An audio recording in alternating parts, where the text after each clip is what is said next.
Mesdames et messieurs, bonsoir. Dans un monde où presque toutes les équations sont à l'envers à cause de l'arrogance, du langage de la guerre destructrice et de l'hégémonie, se trouvent aussi dans l'horizon des signes d'espoir, des éclats de lumière qui jaillissent de loin à travers la conscience humaine, le sens de responsabilité et le refus de toute forme d'oppression et de répression. Ce monde ne pourrait se stabiliser et la paix ne pourrait régner sans qu'il y ait des voix honnêtes et criant fort pour la justice, le droit et pour les causes justes. Mesdames et messieurs, sans beaucoup tarder, nos invités aujourd'hui sont de France. Ils viennent de visiter le Liban et le Sud en particulier, dévasté par les agressions israéliennes.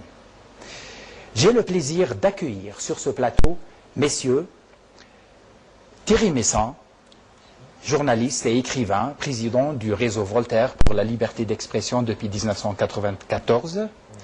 Monsieur Dieudonné Mbala, humoriste et acteur de cinéma, activement engagé contre les discriminations. Et monsieur Alain Soral, écrivain, sociologue et cinéaste. Merci d'être avec nous, messieurs. Bonjour, monsieur. Bonjour, merci à vous de nous accueillir. Bienvenue. Lorsque vous avez pris la décision de faire ce voyage, à quoi ou à qui vous avez pensé au juste en premier lieu? C'est-à-dire, quel était l'objectif de cette visite? On était là, je pense, pour observer avec nos propres yeux ce qu'était cette guerre, cette agression sur le peuple libanais. Et nous avons été assez surpris d'ailleurs, parce qu'entre l'information que l'on nous a livrée en France et la réalité, il y avait une grande différence. Énorme différence. Et monsieur Meyssan? La même chose, d'aller voir sur place ce qui se passe. Nous sommes en France avec un degré de mensonge dans la presse qui est très élevé. Par exemple, le plus grand journal français a fait son titre sur 5 colonnes au milieu de la guerre en disant que Tsahal venait de prendre la ville de Binjbeil, alors que jamais Tsahal n'a réussi à gagner cette bataille. Ouais. Où nous n'imaginions pas du tout en fait les destructions de cette nature, parce que on nous présentait les roquettes du Hezbollah tirant sur Israël et on laissait entendre que les Israéliens avaient le même type de moyens. Alors qu'en fait, les Israéliens sont arrivés avec des bombardiers, ouais. ils ont utilisé 180 000 bombes. Ce sont des destructions considérables qui n'ont absolument aucun rapport avec l'image que nous en avions. Monsieur Soral, vous aviez un pressentiment que les informations transmises en France étaient falsifiées sur la guerre Plus qu'un pressentiment, j'ai pu le vérifier de nombreuses fois. Et moi, ce qui m'a amené ici, c'est presque un sentiment de honte. C'est-à-dire qu'en tant qu'intellectuel français, il y a deux traditions. Il y a une tradition qui nous lie à un certain monde arabe, le vôtre, oui. à qui on tourne le dos de plus en plus pour obéir à des gens qui ne sont pas vraiment nos frères. Et il y a une tradition de vérité des intellectuels français qui est en train de disparaître de France complètement. C'est-à-dire que ce qui est absolument inouï, c'est qu'on ne peut pas parler de ça en France aujourd'hui. Il faut venir chez vous à Damas pour que une parole de vérité puisse s'exprimer sur ce sujet. Malheureusement.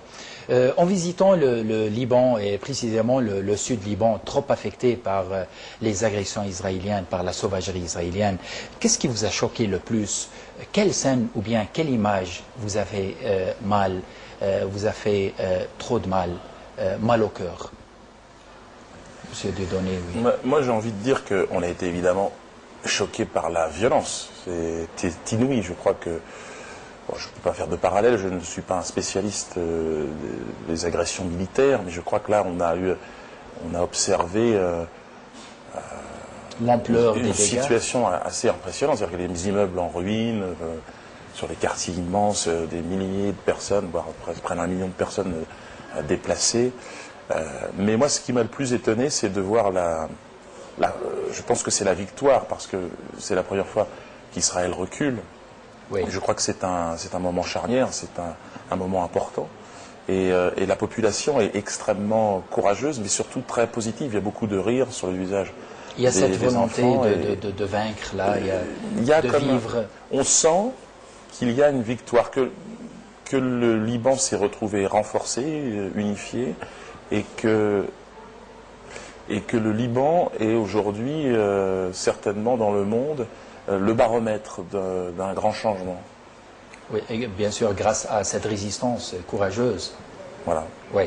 La majorité des victimes, Monsieur Messin, les victimes des bombardements israéliens étaient des civils innocents, dont des enfants, des femmes, des vieillards, et n'oublions pas aussi les massacres qui ont eu lieu à Qana, à Marwahin et à Al-Qa, où il y avait des dizaines d'enfants, de vieux, d'innocents qui ont été tués par la sauvagerie israélienne. Commettre des massacres contre des civils innocents, comment vous appelez ça? Écoutez, des généraux israéliens ont déclaré l'autre jour qu'à leurs yeux, il n'y avait pas de civils innocents. D'ailleurs, il n'y avait pas d'innocents du tout, et qu'ils pouvaient tuer qui ils voulaient. C'est-à-dire que, à leurs yeux,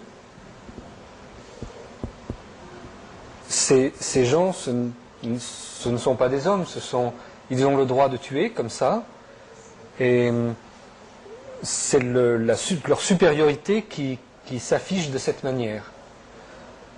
Donc, pour nous, ce qui est choquant, finalement, au-delà de toute chose, c'est que la vie humaine n'a... En fait, les Israéliens, là, Oui. n'ont pas attaqué, comme ils le disent, des objectifs militaires à aucun moment. Enfin, peut-être quelques-uns au passage, mais ils ont tellement bombardé qu'ils ont dû aussi... Oui. Ils ont dû aussi toucher des objectifs militaires, mais ils ont livré une guerre contre un peuple. Et ils ont montré qu'ils voulaient refuser le droit de vivre à ce peuple. Voilà. C'est-à-dire, lorsqu'on a vu, bien sûr, on a vécu cette guerre, toutes les frappes israéliennes visaient les quartiers civils, les infrastructures, les innocents, c'est-à-dire... On le comprend très bien. Presque tous les objectifs sont civils, et on voit que le but de terroriser, de démoraliser une population, et même dans les quartiers sud, on peut presque penser que l'objectif, c'est de tuer des futurs combattants, c'est-à-dire de tuer les enfants avant qu'ils atteignent l'âge de prendre les armes. Il y a vraiment presque une idée horrible comme ça. Mais comment on appelle cette Nous, on a appelé ça, on nous a dit que c'était le fascisme chez nous, Oui. et ça fait réfléchir, oui, parce que c'est pour ça qu'on ne voit pas ces images-là à la télévision française. Malgré l'entrée en vigueur du cessez-le-feu à travers la résolution onusienne 1701, les Libanais ne sont pas encore à l'abri, puisqu'il y a toujours des agressions israéliennes, il y a toujours ce blocus aérien et maritime imposé contre le Liban, des provocations, des violations quotidiennes de l'espace aérien libanais. Je pense qu'Israël ignore complètement et prend à la légère toute résolution onusienne. Comment vous expliquez tout ça, Monsieur Dieudonné? Ce mépris, cette arrogance, ce chantage systématique à l'antisémitisme, faire référence des souffrances du passé pour expliquer des massacres ou justifier je ne sais quel sentiment d'insécurité. Je crois que les temps changent et que nous sommes face à une organisation basée sur le mensonge, la tromperie. Et les Nations Unies, pour l'instant, sont au mieux impuissantes, au pire collaborent avec la puissance financière de l'axe américano-sioniste. Donc, M. Soral, à quoi ça sert de se réunir au Conseil de sécurité, de prendre des décisions, de promulguer des résolutions, puisqu'Israël ignore tout ça C'est pour faire croire qu'il y a un camp de la démocratie qui respecte, soi-disant, c'est du formalisme démocratique, c'est pour faire croire qu'il y a un camp qui respecte des règles et l'autre qui ne les respecterait pas, c'est-à-dire les terroristes Oui. et ce qu'on appelle le monde civilisé. Or, ce qui est terrible, c'est que quand on voit la manière dont se comporte ce soi-disant monde civilisé, on voit de la terreur organisée systématiquement, et quand en plus on va voir les terroristes, on voit là une humanité, on voit un espoir et on voit quelque chose qui a à voir avec l'humanisme. Et il y a vraiment une aversion totale entre la réalité Peut-être, et Monsieur la Messin, quelque chose à ajouter? Oui, je pense que nous devons accepter d'observer que dans cette affaire, l'ONU n'a pas cherché la paix, mais que l'ONU a été utilisée pour préparer la guerre. La résolution 1559 est une violation de la souveraineté du Liban. Les résolutions suivantes sont de même nature. L'envoi de la commission Mélis, c'est du colonialisme judiciaire, ça n'a rien à voir avec la fonction même de l'ONU. La résolution 1701, ça a consisté à entériner l'agression israélienne et à en plus prétendre que, de rejeter la responsabilité sur la résistance libanaise. Oui. Donc vraiment, on voit qu'aujourd'hui, l'ONU bafoue ses propres principes et est instrumentalisée par les États-Unis et Israël pour la guerre. C'est tellement vrai que il y a quelques jours, Kofi Annan est venu au Liban, Oui. donc dans un État souverain, membre de l'ONU, et il a refusé d'en rencontrer le président. On ne peut pas plus montrer à quel point on bafoue les principes fondamentaux du droit international. Exactement, exactement. Et même cet atermoiement, c'est-à-dire pour le cessez-le-feu, pour arriver à un cessez-le-feu, ils ont pris 33 jours, alors qu'Israël n'a cessé de détruire, de tuer et tout. Pourquoi cet atermoiement, Monsieur Soral, d'après vous? Moi, Ils ont laissé Israël, c'est-à-dire commettre ce genre de massacre pendant 33 jours. Je crois même qu'ils leur ont laissé... Ils ont essayé de leur laisser le temps d'atteindre leurs objectifs, et quand ils ont vu que les opérations se retournaient sur le terrain, Ouais. je pense qu'ils ont arrêté parce qu'ils commençaient à perdre en réalité les Israéliens. Ah, justement, peut-être, c'est pour que ça qu'ils ont Je accéléré pense que les derniers si ça jours s'était pour- mieux passé pour eux, on aurait attendu beaucoup plus avant de mettre un terme au conflit. Je pense que ce qui a accéléré la paix, enfin cette paix provisoire, c'est le nombre de morts dans les derniers jours des fantassins israéliens sur le terrain. C'est Exactement. qu'ils n'avaient pas les moyens de perdre autant d'hommes, et que c'est pour ça que ça s'est arrêté uniquement. Hein. Exactement, oui, oui. Et même, oui, oui, oui. Ce n'est pas un cessez-le-feu, ce n'est pas une paix, c'est juste une cessation des hostilités, c'est-à-dire qu'il n'y a plus de combat, mais Israël Poursuit ses poursuit agressions. ses agressions, Exact. maintient son embargo, maintient la présence de ses troupes, continue des débarquements de troupes à certains endroits, intervient avec des commandos à d'autres endroits, donc on ne peut absolument pas parler de cessez-le-feu, c'est tout à fait... Il y a eu excessif un comme cessez-le-feu terme. d'un seul côté. D'un seul côté. D'un voilà. seul côté, D'un seul- oui. On entend toujours parler du mot, du terme terrorisme, là, terroriste et tout, puisqu'on parle maintenant, on a parlé de la résistance et tout. Vous ne voyez pas qu'on est devant une équation injuste, plutôt bizarre, je précise. C'est-à-dire la réclamation des droits, la lutte pour la récupération des terres, la lutte pour le recouvrement de la dignité et de la souveraineté. Pour eux, ça du terrorisme. Mais l'occupation des terres, l'usurpation des droits, commettre des massacres contre des civils, l'utilisation des armes prohibées, tout cela, pour eux, c'est un droit légitime. Ce n'est pas malheureux et injuste, tout ça, c'est de ne pas pouvoir et savoir faire la différence entre terrorisme et résistance, entre terroristes et résistants, M. Dieudonné. Ah oui, alors nous sommes originaires d'un pays, la France, où cette notion de résistance est très présente dans l'histoire de ce pays. Et c'est vrai qu'en d'autres temps, le général de Gaulle a lui-même été montré du doigt comme un terroriste. Il était certainement sur une liste. Oui. Condamné à mort pour ça. Condamné à mort, ouais. Ouais. Donc effectivement, aujourd'hui, ceux qui utilisent ces termes organisent une propagande que je trouve relativement naïve. Et ce genre de manipulation, font partie du jeu, je dirais. Monsieur Soral, c'est pas dangereux, c'est-à-dire de confondre entre ces deux termes, entre résistant et prendre un résistant pour un terroriste et un terroriste pour c'est-à-dire Ça s'est quelqu'un. toujours fait dans les lois de la mauvaise foi de la guerre. Le problème, c'est de nous prendre, nous, peuple français, civilisé, cultivé, avec une capacité de réflexion pour des imbéciles. On a vraiment envie de rentrer en résistance. Vous voyez, on se sent une fraternité avec l'histoire qui se passe au Liban en ce moment. On a l'impression, nous aussi, qu'on va être obligés de rentrer dans le camp de la résistance. Parce que là, c'est plus supportable, quoi. Non mais, Monsieur Messin, pourquoi on traite celui qui réclame ses droits, celui qui veut récupérer ses terres de terroriste?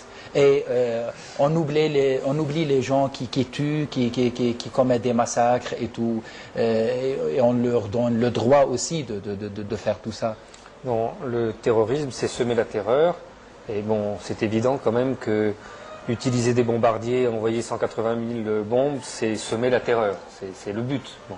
Donc le vrai terrorisme, nous savons tous très bien où il est.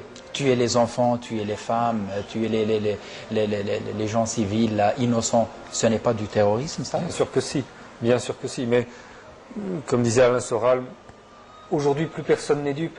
Peut-être, à des moments, ces manipulations des mots peuvent être efficaces. Mais, par exemple, en France, en Europe, on a présenté le Hezbollah comme un groupuscule de fanatiques avec des ceintures d'explosifs. Et dans toute la presse, on a expliqué au début de la guerre que les Israéliens devaient éliminer entre 250 et 500 personnes qui représentaient la totalité du Hezbollah. Il n'y avait pas plus de 500 personnes dans le Hezbollah. C'est ce qu'on lisait dans tous les journaux. Bon, puis à un moment, on voit une des armées les mieux équipées au monde perdre sur le champ de bataille. Alors c'est pas 500 personnes. C'est pas 500 personnes et c'est pas des cinglés, c'est autre chose. Exactement. Et évidemment, tout le monde voit bien que tout ça est un mensonge. Exactement, oui. On aborde maintenant le dossier des prisonniers. Comme on sait, Israël réclame la libération de ses 3 soldats, un à Gaza et les 2 autres au sud Liban. Apparemment, elle a le droit d'insister et tout, mais par contre, les réclamations pour la libération des centaines, voire des milliers de prisonniers arabes qui sont détenus dans les geôles israéliennes trouvent toujours sourde oreille. Pourquoi c'est-à-dire pourquoi tout ça? Est-ce que ces prisonniers arabes ne sont pas des êtres humains ou ils n'ont pas le droit de rejoindre leur famille? C'est-à-dire, je ne comprends pas ça. Qu'est-ce que vous en dites, Monsieur Dieudonné? Bah oui, vous avez mis le doigt sur un aspect idéologique intéressant. Sommes-nous tous des êtres humains? Il y a peut-être effectivement dans l'esprit de certains le sentiment d'appartenir à une population, une espèce, une croyance supérieure aux autres, et rassurés en cela par une puissance financière et militaire importante, certains peuvent, je pense, à un moment donné, en toute bonne foi, penser qu'il y a une supériorité. Et c'est cette démonstration qui est hallucinante. Et le côté disproportionné de l'action qui a été menée par rapport à ces 3 prisonniers, elle est une illustration du chaos dans lequel on se trouve. C'est-à-dire que la justice, le sens de la justice, la justice aujourd'hui n'arrive plus à trouver son sens. Et l'hystérie israélienne et l'arrogance, encore une fois, le mépris, je pense qu'il y a... Là, on est arrivé, je pense, dans une situation extrême. Et c'est pour ça que, mais vous l'avez bien dit, je pense qu'effectivement, il y a une partie de la population qui n'est pas considérée comme faisant partie du genre humain. Mais c'est grave, monsieur Messin. Pour 3 soldats israéliens, il y a des... L'intervention n'était pas rentable parce qu'ils en ont perdu plus de 100 pour en récupérer 3 et ils n'ont pas récupéré. Exactement. Mais non, pourquoi lorsqu'il s'agit des prisonniers arabes, c'est-à-dire on ignore tout ce sujet, ce qui est très grave, pour aller un peu plus au fond, c'est que nous, occidentaux, et nous appartenons au monde des Américains et au monde des Israéliens, parce que d'ailleurs Israël fait partie de l'Eurovision, c'est-à-dire pratiquement dans l'Europe, on est censé incarner le monde de l'égalité où tous les hommes ont la même valeur, et on montre du doigt les pays comme vous, comme étant des pays rétrogrades où les hommes n'ont pas tous la même qualité et les mêmes droits. Or, ce qui est tragique, c'est quand on voit que le clip, la démonstration de ce monde, c'est finalement les américano-sionistes, et qui sont ceux qui produisent les actes, qui démontrent le plus de mépris pour les autres, au sens avec un A majuscule. Oui. Il y a une contradiction tellement énorme que le danger, c'est de dégoûter, et là je pense presque à l'islam, de dégoûter les autres de notre monde à nous. Parce qu'il y a des belles valeurs dans notre monde, les valeurs qui font qu'on s'est déplacé pour venir vous voir, par exemple. Exactement. Mais comment peut-on encore vous faire aimer ce monde-là quand on voit qu'il est incarné par George Bush, par M. Sharon et son successeur? Et c'est ça qui est tragique, c'est que ces gens-là sont en train de détruire notre civilisation. Ils sont en train de la rendre méprisable. Je pense que tant qu'il y a des gens comme vous, je pense que l'avenir est rassurant, je pense. C'est notre avenir qui n'est pas assuré. Malheureusement. Monsieur Dieudonné, de quelle façon ou bien qu'est-ce qu'il faut faire pour pouvoir critiquer, par exemple, la politique israélienne sans qu'on nous prenne pour des antisémites? Certainement, vous avez eu une expérience dans ce sens-là. Votre avis là-dessus? Oui, bah, ce chantage à l'antisémitisme, cette compétition victimaire orchestrée depuis 60 ans maintenant, en plaçant une souffrance au-dessus de toutes les autres souffrances. Bon, ben, je pense et j'espère que cette stratégie arrive à son terme. Je pense, nous en discutions avec un député du Hezbollah ce matin, qui prenait cet exemple pour montrer l'aspect dégénéré de l'idéologie sioniste aujourd'hui. C'est ces enfants qui vont dessiner ou signer les obus d'un côté dans la communication, les obus israéliens donc qui vont être et les bombes qui vont être jetées sur le Liban. Et tuer les enfants. Et de l'autre côté les enfants morts libanais. Et c'est là où c'est très très compliqué d'envisager la perspective et le projet que l'on nous suggère avec de telles images. C'est pour ça que je vous dis ces techniques de diabolisation qui ont fonctionné d'ailleurs, on prépare l'Occident à une éventuelle intervention qui en Iran, en Syrie, en diabolisant le monde musulman, en montrant du doigt l'islam comme le terreau du terrorisme. Mais je pense que ces manipulations ne fonctionnent plus. Preuve en est, c'est qu'en France, lors des dernières élections présidentielles, il y a eu au second tour la présence de Jean-Marie Le Pen et quelques années plus tard, enfin 2 ans après, il y a eu ce non au référendum sur la Constitution européenne, alors que les masses médias nous imposaient de voter dans un autre sens. Donc il semblerait qu'il y ait quand même aujourd'hui je ne sais pas si on peut parler d'un éveil populaire, mais et je crois que ce qui s'est passé au Liban est un tournant important parce que nous venons de France et nous nous sentons concernés. Et quand nous discutons avec les gens sur place qui ont organisé cette résistance, nous les sentons animés d'une juste cause qui nous parle. Exactement, oui. C'est ce qui fait leur force d'être là-bas. Je pense qu'ils vont faire des émules un peu partout dans le monde.